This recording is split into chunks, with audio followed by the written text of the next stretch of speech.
Bacaan firman Tuhan dari Yosua 14 ayat 1 sampai 15, demikian firman Tuhan. Pembagian tanah Kanaan.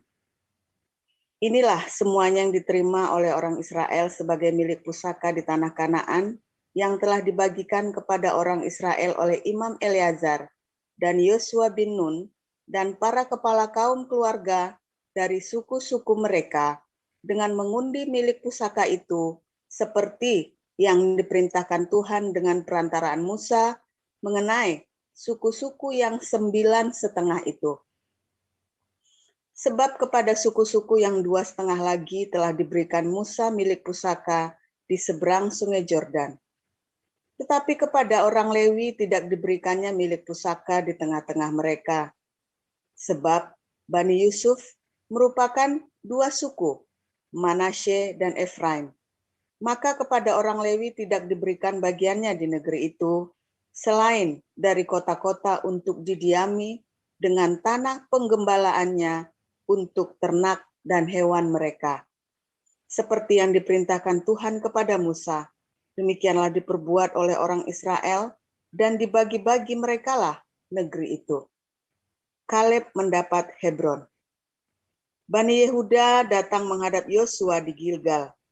Pada waktu itu berkatalah Kaleb bin Yefune, orang Kenas itu kepadanya, "Engkau tahu firman yang diucapkan Tuhan kepada Musa, abdi Allah itu, tentang aku dan tentang engkau di Kades Barnea. Aku berumur 40 tahun ketika aku disuruh Musa, hamba Tuhan itu, dari Kades Barnea untuk mengintai negeri ini. Dan aku pulang membawa kabar kepadanya yang sejujur-jujurnya. Sedang saudara-saudaraku yang bersama-sama pergi ke sana dengan aku membuat tawar hati bangsa itu. Aku tetap mengikuti Tuhan Allahku dengan sepenuh hati." Pada waktu itu Musa bersumpah katanya, "Sesungguhnya tanah yang diinjak oleh kakimu itu akan menjadi milik pusakamu dan anak-anakmu sampai selama-lamanya, sebab engkau tetap mengikuti Tuhan Allahku dengan sepenuh hati. Jadi sekarang, sesungguhnya Tuhan telah memelihara hidupku. Seperti yang dijanjikannya, kini sudah 45 tahun lamanya, sejak diucapkan Tuhan firman itu kepada Musa, dan selama itu orang Israel mengembara di padang gurun. Jadi sekarang telah berumur 85 tahun aku hari ini. Pada waktu ini aku masih sama kuat seperti pada waktu aku disuruh Musa. Seperti kekuatanku pada waktu itu, demikianlah kekuatanku sekarang untuk berperang dan untuk keluar masuk. Oleh sebab itu, berikanlah kepadaku pegunungan yang dijanjikan Tuhan pada waktu itu. Sebab engkau sendiri mendengar pada waktu itu bahwa di sana ada orang enak dengan kota-kota yang besar dan berkubu.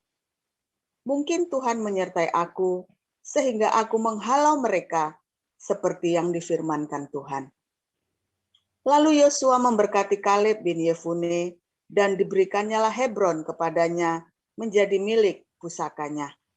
Itulah sebabnya Hebron menjadi milik pusaka Kaleb bin Yefune, orang Kenas itu, sampai sekarang ini. Karena ia tetap mengikuti Tuhan Allah Israel dengan sepenuh hati. Nama Hebron dahulu ialah Kiryat Arba. Arba ialah orang yang paling besar di antara orang enak. Dan amanlah negeri itu berhenti berperang. Demikian firman Tuhan. Silakan Ibu Vivin. Baik. Shalom, Pastor Paul. Shalom. Shalom, Ibu Ana. Shalom, Bapak, Ibu, Saudara sekalian. Saya lanjutkan pembacaan firman Tuhan. Wahyu 21 ayat 1 sampai 27. Demikian firman Tuhan. Langit yang baru dan bumi yang baru. Lalu aku melihat langit yang baru dan bumi yang baru, sebab langit yang pertama dan bumi yang pertama telah berlalu, dan laut pun tidak ada lagi. Dan aku melihat kota yang kudus, Yerusalem yang baru, turun dari surga, dari Allah yang berhias bagaikan pengantin perempuan yang berdandan untuk suaminya. Lalu aku mendengar suara yang nyaring dari tahta itu berkata, lihatlah kemah Allah ada di tengah-tengah manusia, dan ia akan diam bersama-sama dengan mereka. Mereka akan menjadi umatnya, dan ia akan menjadi Allah mereka. Dan ia akan menghapus segala air mata dari mata mereka, dan maut tidak akan ada lagi, tidak akan ada lagi perkabungan atau ratap tangis, atau duka cita, sebab segala sesuatu yang lama itu telah berlalu. Ia yang duduk di atas tahta itu berkata, lihatlah, aku menjadikan segala sesuatu baru. Dan firman-Nya, tuliskanlah, karena segala perkataan ini adalah tepat dan benar. Firman-Nya lagi kepadaku, semuanya telah terjadi. Aku adalah Alfa dan Omega, yang awal dan yang akhir. Orang yang haus akan kuberi minum dengan cuma-cuma dari mata air kehidupan. Barang siapa menang, ia akan memperoleh semuanya ini, dan aku akan menjadi Allahnya, dan ia akan menjadi anakku. Tetapi orang-orang penakut, orang-orang yang tidak percaya, orang-orang keji, orang-orang pembunuh, orang-orang sundal, tukang-tukang sihir, penyembah-penyembah berhala, dan semua pendusta, mereka akan mendapat bagian mereka di dalam lautan yang menyala-nyala oleh api dan belerang. Inilah kematian yang kedua, Yerusalem baru. Maka datanglah seorang dari ketujuh malaikat yang memegang ketujuh cawan, yang penuh dengan ketujuh malapetaka terakhir itu. Lalu ia berkata kepadaku, katanya, marilah ke sini, aku akan menunjukkan kepadamu pengantin perempuan mempelai anak domba. Lalu di dalam roh ia membawa aku ke atas sebuah gunung yang besar lagi tinggi, dan ia menunjukkan kepadaku kota yang kudus. Yang kudus itu Yerusalem, turun dari surga dari Allah. Kota itu penuh dengan kemuliaan Allah, dan cahayanya sama seperti permata yang paling indah, bagaikan permata yaspis, jernih seperti kristal. Dan temboknya besar lagi tinggi, dan pintu gerbangnya 12 buah, dan di atas pintu-pintu gerbang itu ada 12 malaikat, dan di atasnya tertulis nama ke-12 suku Israel. Di sebelah timur terdapat 3 pintu gerbang, dan sebelah utara 3 pintu gerbang, dan di sebelah selatan 3 pintu gerbang, dan di sebelah barat 3 pintu gerbang. Dan tembok kota itu mempunyai 12 batu besar, dan di atasnya tertulis ke-12 nama ke-12 rasul anak domba itu.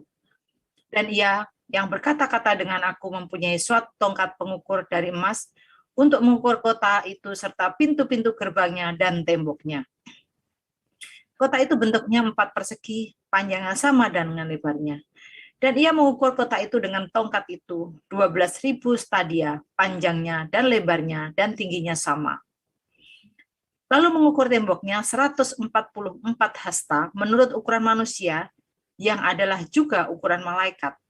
Tembok itu terbuat dari permata yaspis, dan kota itu sendiri dari emas tulen bagaikan kaca murni. Dan dasar-dasar tembok kota itu dihiasi dengan segala jenis permata. Dasar yang pertama, batu yaspis. Dasar yang kedua, batu nilam. Dasar yang ketiga, batu mirah. Dasar yang keempat, batu zamrud. Dasar yang kelima, batu unam.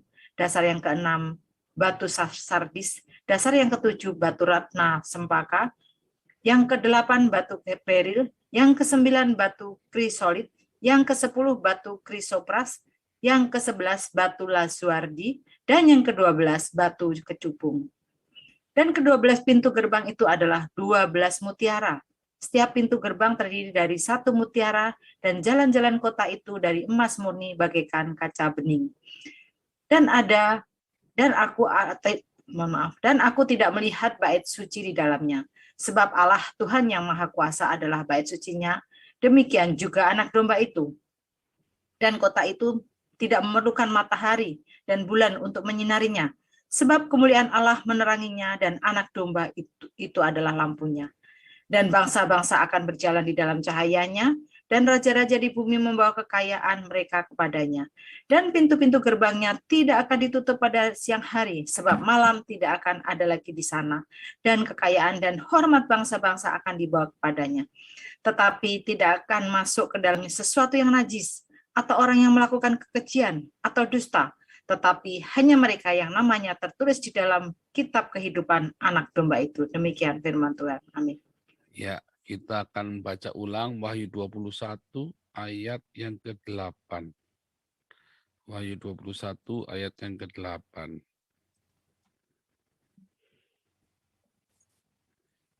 yang Wahyu 21 ayat 8. Ya, ditahan saja di situ. Belum ya? Oke, berbahagialah orang yang selalu hidup di dalam kasih, dengan mengasihi, mengampuni, memberkati, berdiakonia, bermarturia, dan menjaga hidupnya dalam kekudusan, karena setiap hari akan ada rema. Firman Tuhan selalu baru bagi hidupnya. Dan firman Tuhan itulah yang akan rema itu yang akan menghantarkan kita kepada Kanaan. Ya. Haleluya. Di dalam Wahyu 21 ayat 8, ya, tetapi orang-orang penakut, orang-orang yang tidak percaya, orang-orang keji, orang-orang pembunuh, orang sundal, tukang sihir, penyembah berhala, semua pendusta, mereka mendapat bagian dalam lautan yang menyala-nyala, api dan belarang. Inilah kematian yang kedua. Wah. Dan inilah yang menjadi penghalang kita masuk ke Kanaan. Orang-orang penakut, orang-orang yang tidak punya iman, orang-orang yang keji, yang sadis hatinya itu ya, orang-orang pembunuh yang penuh dengan kebencian, orang-orang sundal yang tidak setia, tukang-tukang sihir, yaitu orang-orang yang suka bertanya kepada peramal-peramal, ya. Nah, kemudian penyembah-penyembah berhala, orang-orang yang membuat Allah Tuhan ilusi dalam hidupnya, pendusta. Nah, mereka semua nggak masuk ke Kanaan, ke tanah perjanjian kita, Yerusalem baru. Ya kan? Nah, di situ juga kadang-kadang penakut. Wah, penakut. Makanya loh, orang-orang penakut ini karena dia nggak punya kasih. Orang itu kenapa takut? Karena nggak punya kasih. Ya, kita kembali kepada Yosua dan kepada Kaleb ya. Tadi kebetulan Kalebnya tadi sudah ikutan memuji Tuhan sama Pak Melodi. Ya, Kaleb itu kan artinya guguk, anjing. Kaleb ya. Kaleb itu artinya anjing. Nah, si Kaleb ini ngomong dulu saya 40 tahun kuat gagah perkasa. Sekarang saya 80 tahun masih tetap kuat dan gagah perkasa di dalam Tuhan dan tetap setia kepada Tuhan. Ya, berapa banyak yang orang bisa mengatakan begitu nanti saat usia 80 tahun ya. Wah, rata-rata sudah rontok. Bahkan hamba Tuhan besar aja rontok. Ya, kayak saya. Dulu saya 40 kilo, sekarang 80 kilo, malah lebih 100 ada kali ya. 90 kilo sekarang. Isinya samcan semua. Ya, sempat meninggalkan Tuhan. Walaupun umurnya belum nyampe, tapi berat badannya dari 40 kilo sampai 80 kilo, saya sudah pernah meninggalkan Tuhan. Belum nyampe umurnya, baru berat badannya, saudara. Aduh, repot udah. Nah, repot ya, kenapa? Karena kan kita tidak setia dalam kasihnya. Kita nggak setia di dalam cinta Tuhan kepada kita. Kita tidak setia. Kita tinggalkan Tuhan. Mengapa bisa tiba-tiba kita nggak setia? Ya karena kita banyak hawa nafsu yang kita belum lampiaskan. Kalau saya mah jujur ya, karena ada banyak hawa nafsu yang belum saya lampiaskan. Jadinya saya nggak setia sama Tuhan, bercabang hatinya. Ya, akibatnya saya jadi takut, jadi ya nggak percaya. Nggak percaya karena sebetulnya mudah percaya. Yang bikin nggak percaya kan karena keinginannya kita yang ngotot maksa, kudu, harus, ya kan? Sehingga kita nggak bisa setia. Itu ada percobaan itu ya, anjing-anjing disuruh jejer, dikasih makan itu ya, dikasih jatah, tuannya pergi, dites anjingnya. Ada juga ya anjing setia ya, binatang nggak dimakan sampai akhir itu ya. Kasihan juga tuh ya, saya ngeliat anjing-anjing ini kasihan dikerjain sama majikannya. Makanya Kaleb itu anjing gitu ya, orang setia. Orang-orang yang setia. Makanya dikasih nama seperti anjing. Wah, jahat sekali ya. Kalau orang-orang Islam itu nggak terima itu kalau disamakan dengan binatang. Tetapi itulah ya kerendahan hati. Bukan merendahkan harga diri, bukan. Karena ketika kita rendah hati, Tuhan angkat kita tinggi-tinggi loh. Orang nggak mau belajar, ya nggak mau belajar dari yang segini. Hikmat itu berseru-seru ya, hikmat itu berseru-seru di atas suatu rumah, di di atas benteng, di pinggir-pinggir jalan, di pasar-pasar, di gunung, di lembah. Hikmat itu ada hikmat. Kita lihat apa aja itu bisa jadi hikmat. Sophia wise, ya. Kita melihat apa saja bisa menjadi hikmat loh. Yang jadi masalah adalah kita nggak menangkap hikmat itu. Kita nggak dengar, kita bebal, udah diajari. Lingkungan kita, alam semesta mengajarkan kita hikmat. Tapi kita nggak peka. Termasuk binatang-binatang. Makanya Tuhan seringkali ngasih perumpamaan tentang binatang, tentang pertanian. Itulah hikmat. Tetapi kita nggak belajar dari situ. Sama dengan Kaleb, ya, anjing. Dan dia setia loh. Ya, dia tidak menonjol, tapi dia setia. Dan akhirnya di antara seluruh kaumnya dia mendapat perlakuan istimewa. Ya, si Kaleb ini mendapat jatah yang istimewa turun-temurun karena kesetiaannya. Nah, kita gagal untuk setia ya, karena kesetiaan itu menuntut apa? Bukan cuma pasrah, tapi penyerahan diri.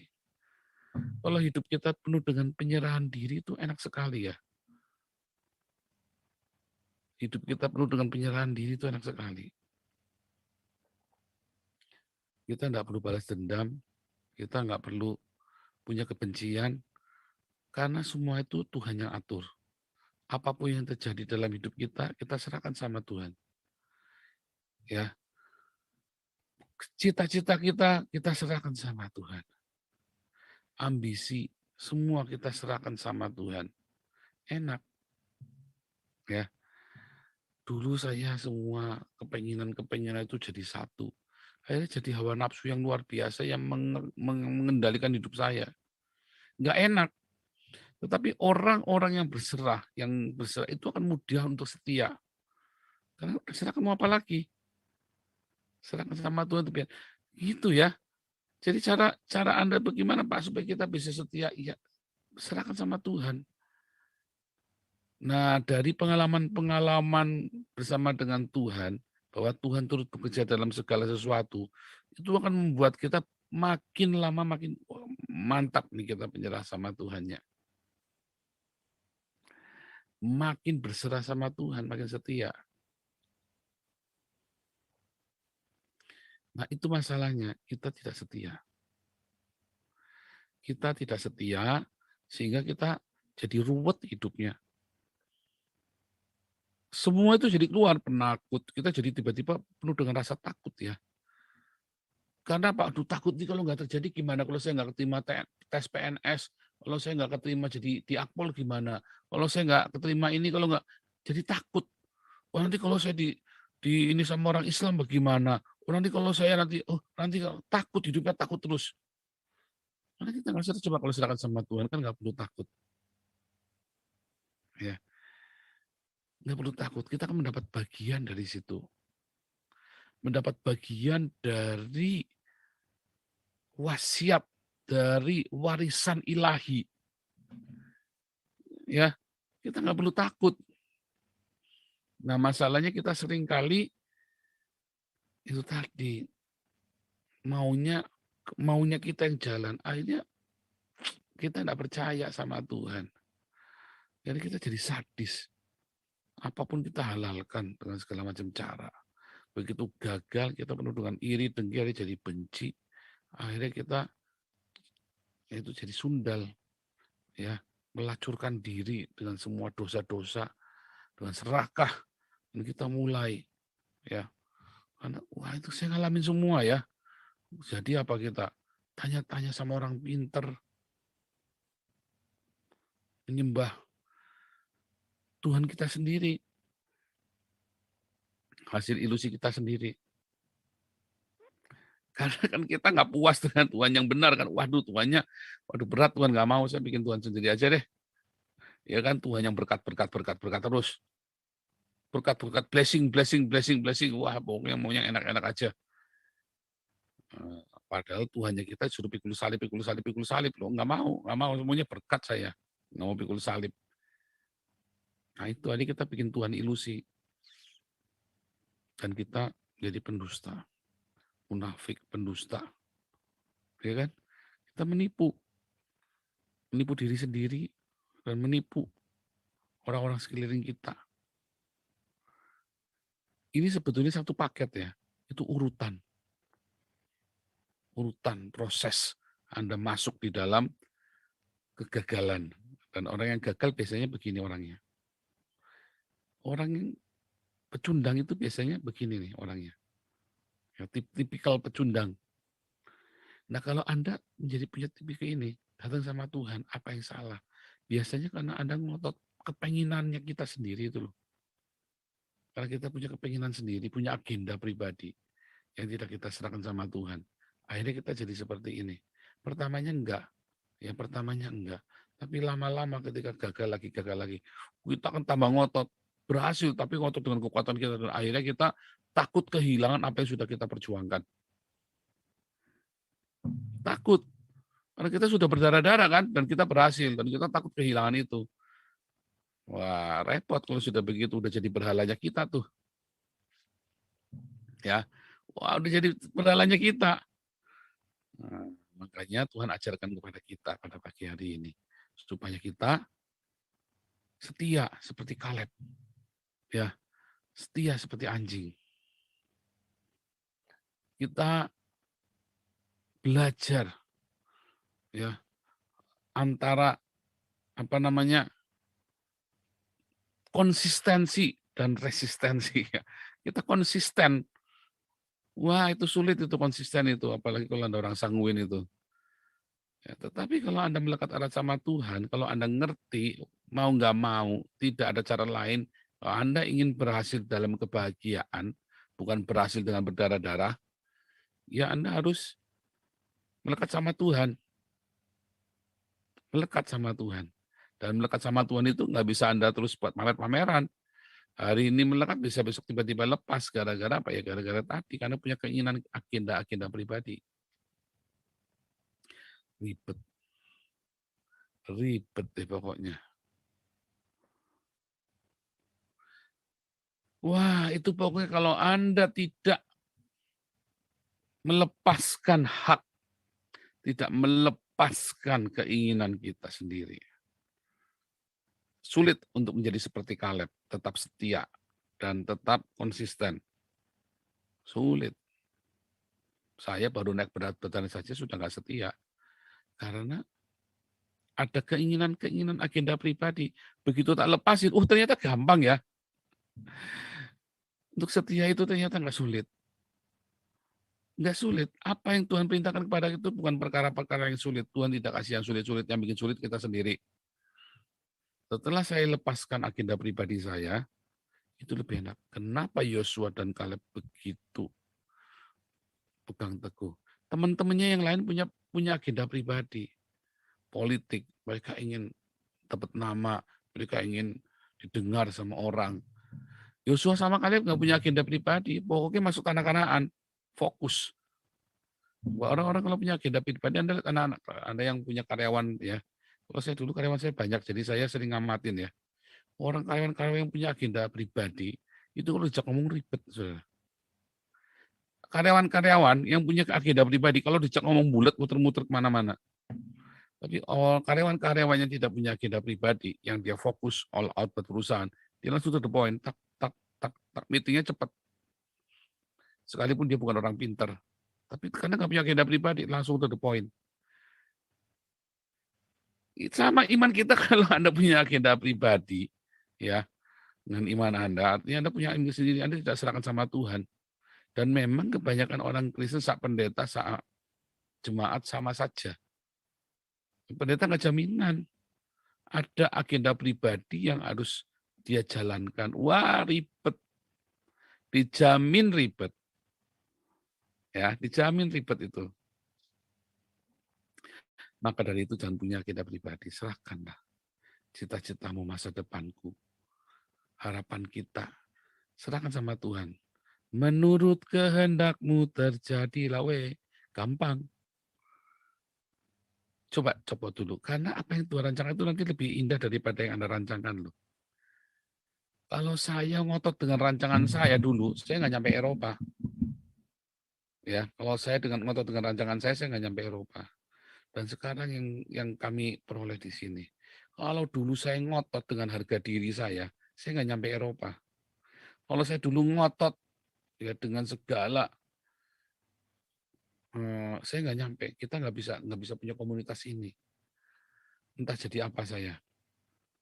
Tapi karena waktu saya putuskan untuk stop, ya Tuhan serahkan, terserah deh. Terserah deh Tuhan, aku ikut. Jadilah. Menurut kehendak-Mu terjadilah. Dan jadi Tuhan tuntun. Nah kalau pengenannya saya lain, saudara. Sudah lain. Tapi pengenannya Tuhan, ya beda lagi. Dan saya berbahagia, saya merasa beruntung. Karena saya bisa memutuskan. Bisa memutuskan ya waktu itu, ya udah Tuhan, pasrah. Ya, kasih karunia lo bisa mutusin begitu loh. Coba Anda semuanya ya, bisa nggak tuh mutusin begitu? Itu kasih karunia. Makanya saya merasa beruntung loh bisa mutusin, ambil keputusan untuk berserah sama Tuhan. Tak serahkan. Ya, Tuhan inilah hidupku. Aku serahkan padamu. Wah, basa-basi Anda ngomongnya retorika semua. Nyanyi-nyanyi merdu-merdu kucing. Merdu-merdu kucing. Ya, merdu-merdu kucing, ngeong-ngeong, belas taruh ayam di meja tetap hilang. Makanya saya nggak suka sama kucing gitu ya. Ayam tetap hilang. Kalau anjing nggak, jangan makan. Nggak makan beneran ya. Kalau kucing tetap hilang. Anda taruh ayam di meja, kucingnya sayang-sayang saya tetap hilang ayamnya. Kalau anjing enggak. Ya Kaleb. Merdu-merdu kucing. Makanya saudaraku, ya minta sama Tuhan. Tuhan gimana caranya ya Tuhan supaya bisa serahkan. Ya tinggal serahkan saja sebetulnya. Cuma tinggal serahkan saja. Nah, kalau kami kebetulan karena udah pasrah ya. Mencangkul aku tak bisa, mengemis aku malu. Jadi udah pasrah mau apa. Dimulai dari pasrah, dicoba berkali-kali, akhirnya jadi berserah. Gitu kan. Nah, Kaleb. Belajar dari Kaleb. Ya, tahan lama. Kesetiaannya itu panjang lama. Ya karena anjing. Pasrah, Anda lihat anjing. Tuannya mau kemana, mau digebukin juga tetap datang lagi sama tuannya. Mau digebukin sama tuannya, tetap datang lagi sama tuannya. Luar biasa kesetiaannya. Di rumah, siapapun, ya Anda kalau punya anjing, yang paling menyambut Anda kalau pulang dengan begitu sukacita dan luar biasa itu anjing Anda.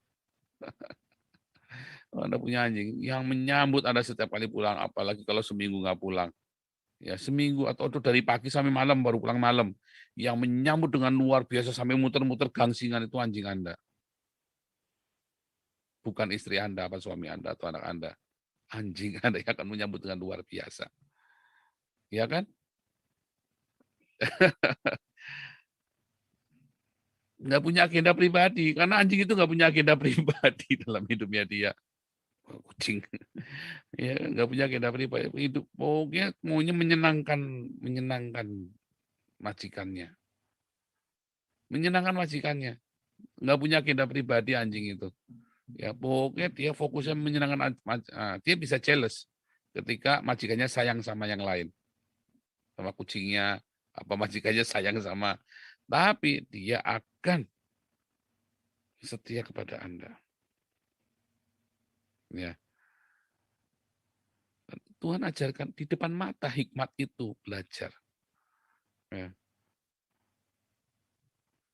Nah, serahkan per hari ini. Serahkan Tuhan, serahkan hidupku. Ya kan? Serahkan. Jangan ngotot lagi. Mau coba? Serahkan.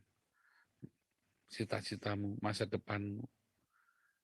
Coba serahkan. Mulai dari itu dulu belajar. Serahkan. Apa nunggu pasrah dulu? Wah, kalau nunggu pasrah repot ya. Nanti ya berdarah-darah. Jangan sebelum pasrah serahkan. Nanti ada tiba saatnya kalau Anda nggak berserah-berserah dikasih pasrah nanti. Kayak saya. Nggak berserah-berserah, akhirnya dikasih pasrah. Kalau sudah pasrah ya berdarah-darah. Ya, Kalau sudah pasrah ya berdarah-darah. Tapi kalau supaya jangan berdarah-darah, sebelum berdarah-darah Anda berserah buruan.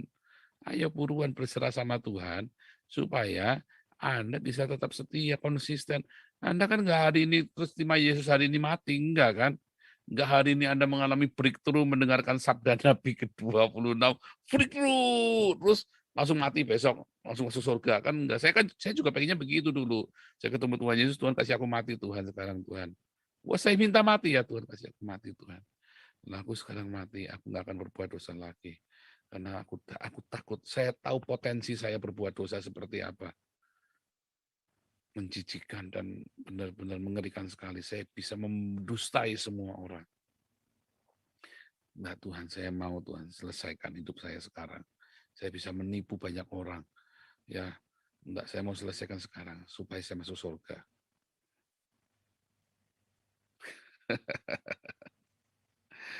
Gitu ya. Kalau udah pasrah ya repot. Nah, begitu kita sudah serahkan kalau saya kan dari pasrah kemudian jadi berserah.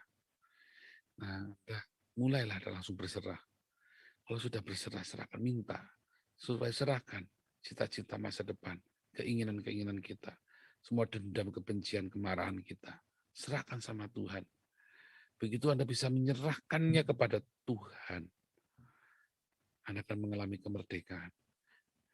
Apa yang Anda inginkan hari ini, Anda serahkan kepada Tuhan. Sebagai balasannya, Tuhan akan berikan rancangannya yang penuh damai sejahtera yang luar biasa kepadamu, dan itu lebih indah daripada yang Anda bayangkan. Itu bukan klise, saya sudah ngalamin. Bedanya saya dulu pasrah, jadi berserah. Kalau kata pasrah, artinya saya berdarah-darah. Nah, apa Anda mau tunggu berdarah-darah dulu? Jangan, berserah. Langsung, nggak pakai latihan.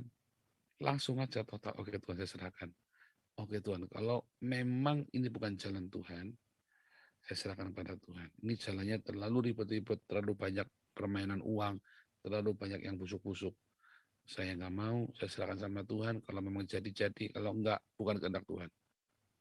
Sudah, finish. Hidupmu akan berbahagia. Berkat Tuhan yang menjadikan kita kaya tanpa ada kesusahan di dalamnya. Tuhan Yesus memberkati.